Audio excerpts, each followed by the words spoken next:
প্রায় 50 কিলোমিটার বেগে শিমুলগঞ্জের দিকে ধেয়ে আসছে কালবৈশাখী। ভারী বৃষ্টিপাতের আশঙ্কা।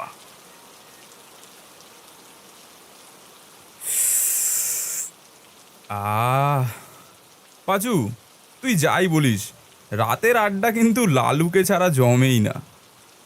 এটা তুই একদম ঠিক বলেছিস বলাই। তা পাঁচু, একটা বড় প্যাকেট ঝাল চানাচুর আর মুড়ি নিয়ে আয় তো দেখি। বেশ আরাম করে মুড়ি খাবো। এই বৃষ্টির মধ্যে মুড়ি মাখার সাথে আড্ডাটা বেশ জমবে। সে আর হচ্ছে না বলাই। হারাধন কিপটে পটল তুলেছে, যেতে হবে সবাইকে। হারাধন? ওই ওই খিটখিটে বুড়োটা? বাবা রে, এমন কর্কশ গলায় খ্যাটখ্যাট করতো সারাদিন, বাড়িতে কাক পক্ষীও বসতো না জানিস। বুড়োর মুখ দেখলে 7 দিন মাথার ওপর থেকে শনি ভন ভন করতো। সে তো জানি, তবে বুড়ো তো মরেছে, একটা ব্যবস্থাও তো করতে হবে নাকি? আর বুড়োর এগুলে তো আত্মীয় স্বজন বলতে কেউ নেই, আমাদেরই যা করার করতে হবে। আহা, ভাবলাম বেশ জমিয়ে আড্ডা দেবো, আর এই বৃষ্টির রাতে। চলো চলো তো দেখি, চলো চলো সবাই।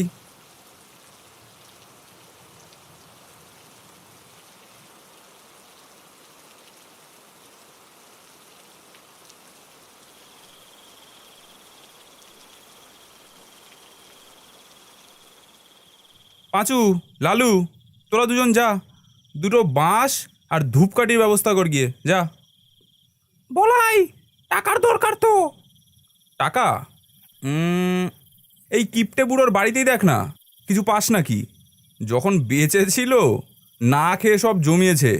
ওই, হ্যাঁ হ্যাঁ, এই এই টাংটা খুলেই দেখ না।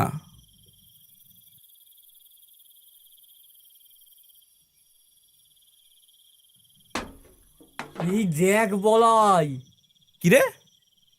এক ঘোড়া সোনা। কিপ্টের ঘরে এত সোনা? কিপ্টে না খেয়ে না খেয়ে জমিয়েছে হয়তো। চল বলাই, এই কিপ্টের টিনগুলো তো কেউ নেই, এটা দিয়ে কিপ্টের সৎকার করি, আর বাকিটা নিজেরা ভাগ করে নিয়ে নেব। ঠিক বলেছিস, কিপ্টে চিরজীবন কাউকে কিচ্ছু দেয়নি, এগুলো না হয় আমরাই ভোগ করি।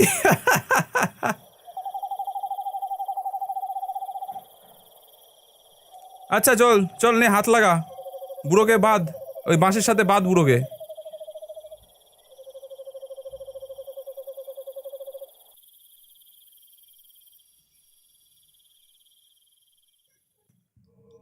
তখন বিকেল গড়িয়ে সন্ধে পড়েছে।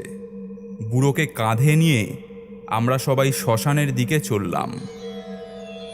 বলহরি হরিবোল, বলহরি হরিবোল, বলহরি হরিবোল, বলহরি হরিবোল, বলহরি হরিবোল, বলহরি হরিবোল, বলহরি হরিবোল, বলহরি হরিবোল, বলহরি হরিবোল, বলহরি হরিবোল, বলহরি হরিবোল, বলহরি হরিবোল, বলহরি হরিবোল, বলহরি হরিবোল, বলহরি হরিবোল, বলহরি হরিবোল, বলহরি হরিবোল, বলহরি হরিবোল, বলহরি। হরিবোল, আরে কাকা বলো, হরিবোল, জোরসে বলো। হরিবোল, আরে কে মরেছে? হরিবোল। প্রায় 1 ঘন্টা পথ চলে শ্মশানে পৌঁছালাম।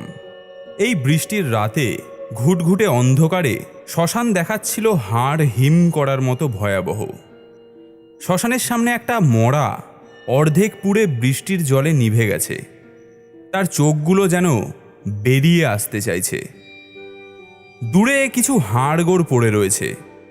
একটা বাদুড় ডানা ঝটপট করতে করতে একেবারে আমার কানের পাশ দিয়ে চলে গেল।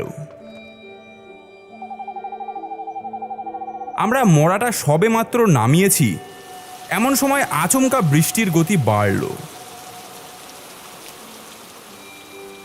উফ, আবার বৃষ্টি। এ চল চল চল, নামা নামা নামা নামা। হ্যাঁ হ্যাঁ চল, ওই ছাউনিটার নিচে চল।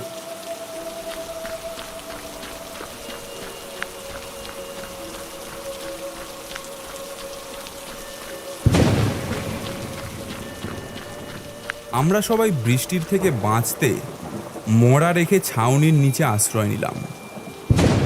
ছাউনিটা বেশ বড়, ওপরে টিম টিম করে একখানি হেরিকেন জ্বলছে, তাও ঝড়ের বেগে ক্রমাগত দুলে চলেছে। প্রায় নিভে যায় যায় অবস্থা। ছাউনির একপাশে মরা রেখে আমরা গোল করে বসলাম। অপেক্ষা করা ছাড়া আর উপায় কি? বৃষ্টি যেন আকাশ ফেটে নামছে।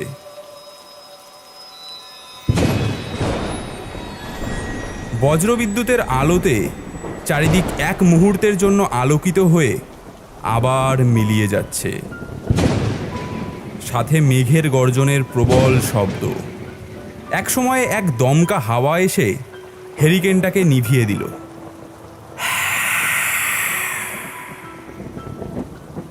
এই এই এই যা, নিভে গেল। দাঁড়া, আমি জ্বালাচ্ছি। দেশলাইখানা দে তো আমায়। লালু একটু উঁচু হয়ে হেরিকেনটা পারল, তারপর দেশলাই কাঠি জ্বালিয়ে হেরিকেনটা ধরালো। তারপর উঁচু হয়ে হেরিকেনটা ঝোলাচ্ছে, এমন সময় পাঁচুর গলা শোনা গেল। বলাই, এই বলাই, এই দেখ, মোড়া নেই। আমরা সবাই মিলে একসাথে বলে উঠলাম, মরা নেই মানে? কি বলছিস তুই? মরা নেই মানে? ওই ওই দেখ। আমরা সবাই মিলে দেখি মরার খাটের জায়গায় শুধু খাটটা পড়ে রয়েছে, মরা নেই। এক মুহূর্তের মধ্যে সবাই চমকে উঠলাম। কি হলো? খাটের ওপর থেকে মরা গেল কোথায়? বলি, বাঘে ঠাগে নিল না তো? হুর, কি যে বলিস না! এই শিমুলগঞ্জে বাঘ আসবে কোথা থেকে রে? তারপর আমরা সবাই যা দেখলাম তা আমাদের সবার শরীরে শিহরণ জাগিয়ে দিল।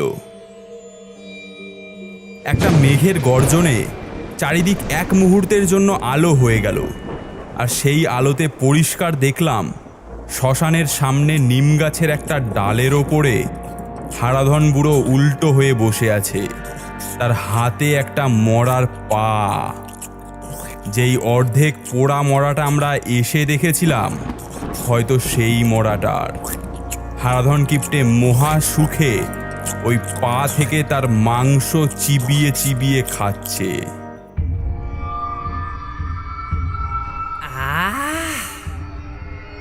নরম মাংসের কি স্বাদ! বলাই, লালু, তোরা কি ভেবেছিস? কি ভেবেছিস? আমার চিরজীবনের জমানো পয়সা তোরা এইভাবে হজম করবি? পারবি না, পারবি না।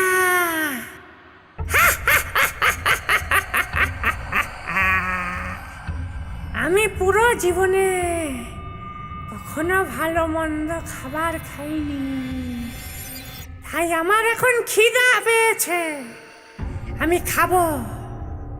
তোরা আমার জন্য ভালো ভালো খাবার নিয়ে আয়, না হলে তোদেরকে ওই মোড়ার মতো চিবিয়ে চিবিয়ে খাবো।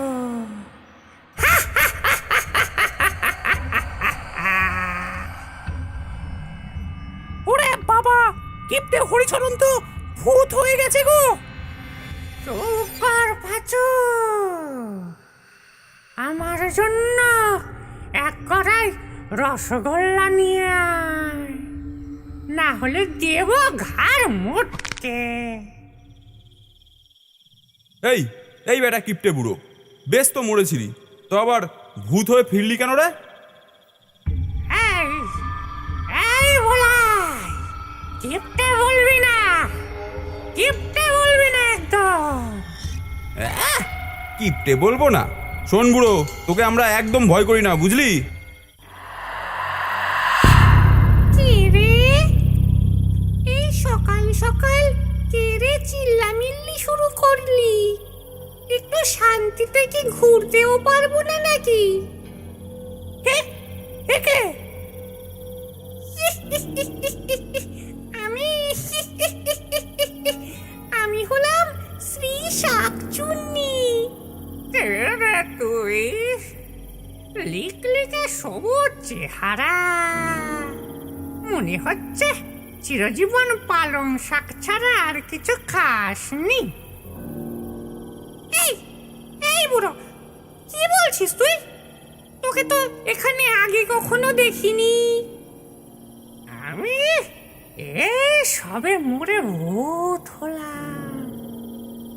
আমার নাম স্বর্গীয় শ্রী শ্রী হরিচরণ তালুকদার। বাবা, নামের কি বাহার! শুকনো লিকলিকে বুড়োর কথা দেখেছো?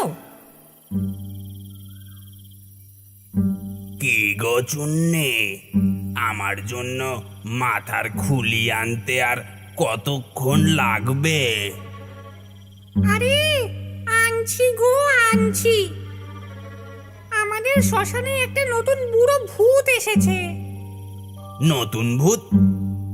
বাইরে লেখা রয়েছে, দেখেনি বুঝি? অনুমতি ছাড়া ভূতেদের এখানে প্রবেশ নিষেধ। তা কে সেই নতুন ভূত, দেখি একটু। এই তো, এই গাছের উপর বসা বুড়োটা।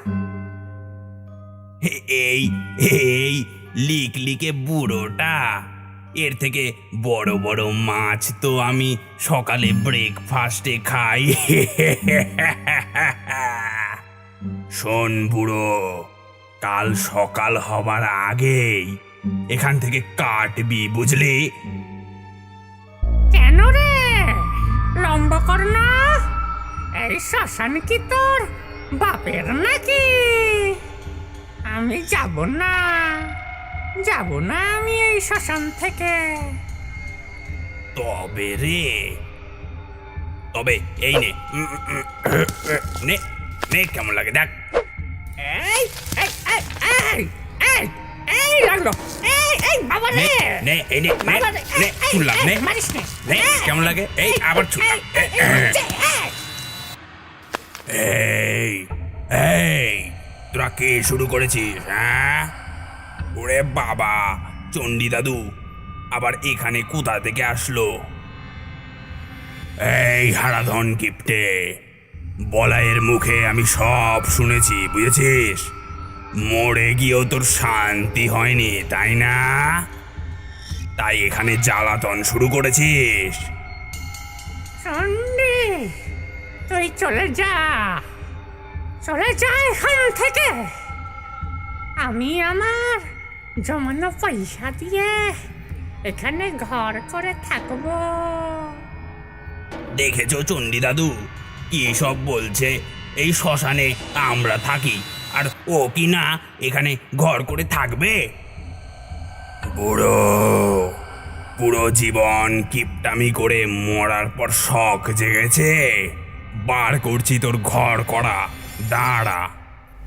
হুং ক্রিং হিং ক্রিং চামুন্ডাই, হুং ক্রিং হিং ক্রিং চামুন্ডাই।